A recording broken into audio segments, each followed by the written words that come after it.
Hi guys, Joel Jos Andrade here. Kumusta?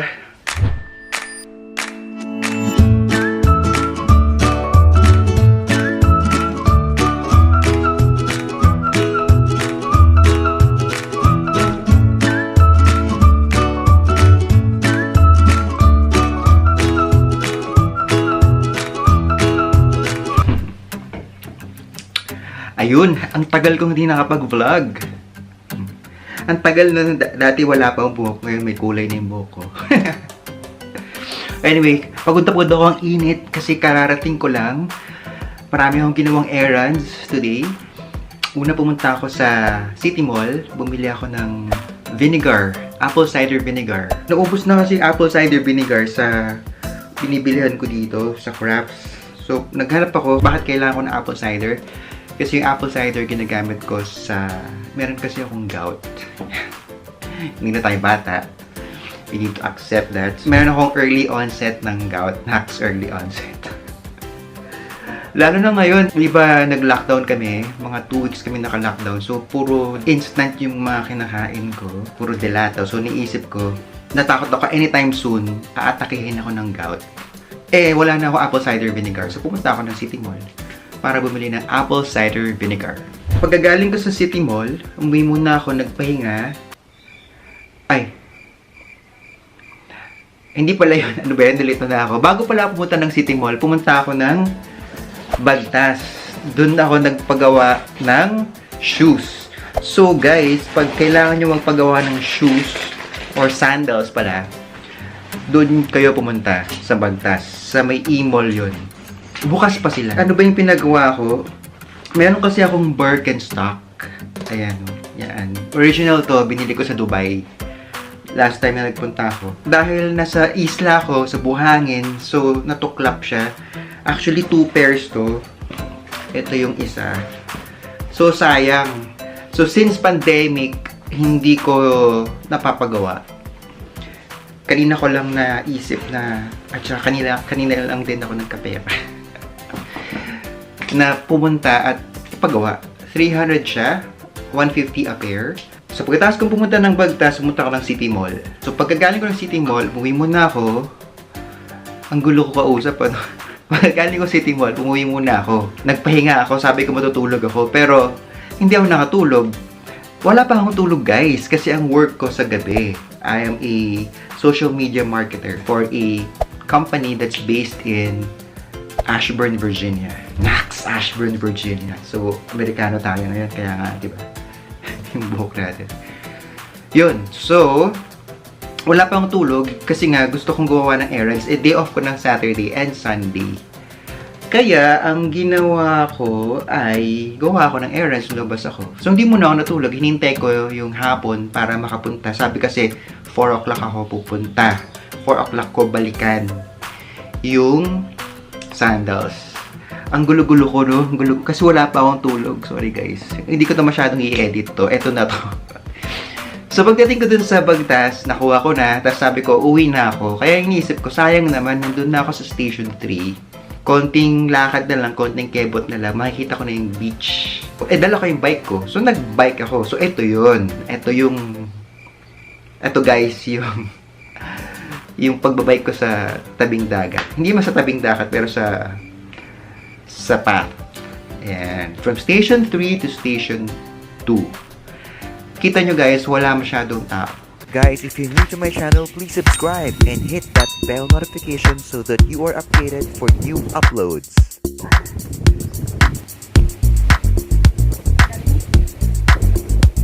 Sarado rin ang summer place.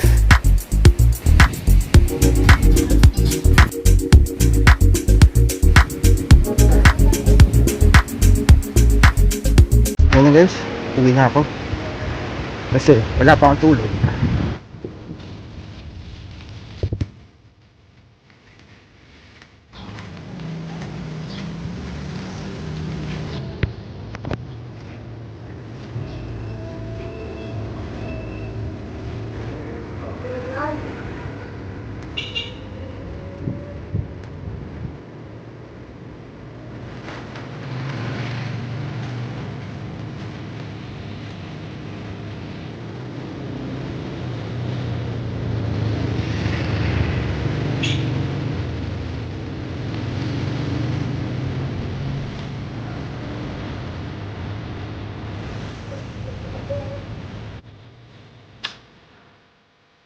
O yun. So guys, that's it for now. Nakakalungkot ang nangyayari ngayon dito sa Boracay because we rely so much on tourism.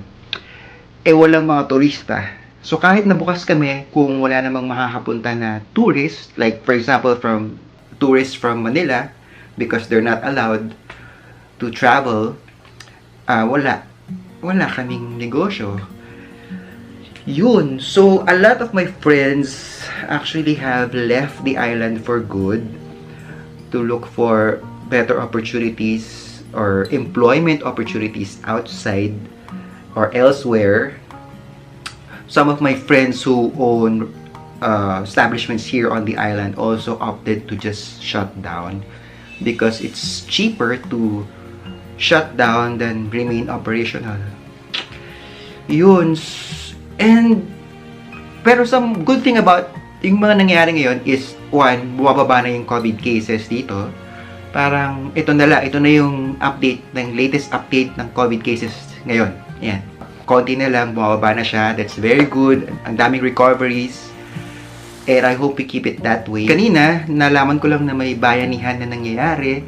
Yung free pantry. Nauso yun ngayon, yung free pantry. So, if you want to donate something, just go there and then you leave the stuff at the free pantry and then anyone can just drop by and get whatever they need. Yung kailangan lang nila. Pero medyo takot pa kasi ako nag-iikot-ikot, pero siguro gusto ko kasing pistahin, gusto kong i-check, gusto ko ring i-vlog kung ano yung nangyayari doon. Pero syempre natatakot pa akong lumabas, mag-ikot-ikot kasi nga natatakot ako baka magka-COVID ako. So, as much as possible, I stay home. Pero ito nga yung nangyayari. Ito yung nakita ko sa Facebook. Ayan. So, may pantry. Dito sa Bulabog, may pantry. Tapos, meron din sa Yapak. Ayan. Makakakilala ko rin yung mga nag-organize. So, that's it for now, guys. I hope you're staying safe and healthy. This are really challenging times. All that we can do now is to keep praying and keep the faith, guys. And of course, always wear your face mask, your face shield, and always use your alcohol every single time.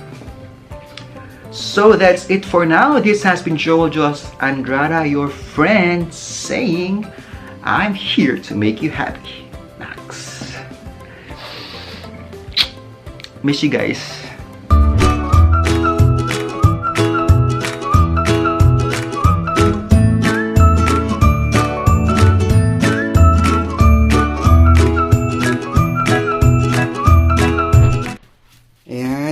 Ayan, ang ganda na, oh, tingnan nyo, oh.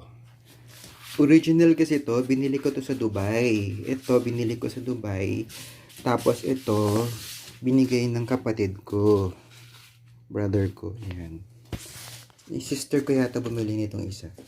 Actually, meron pa akong isa. Ito, oh, yan. Pero, hindi pa to nasira. Ito lang, ito sira na to. Pudpud na siya. So, ginawa ni kuya, ayan, tinahi niya to, yan.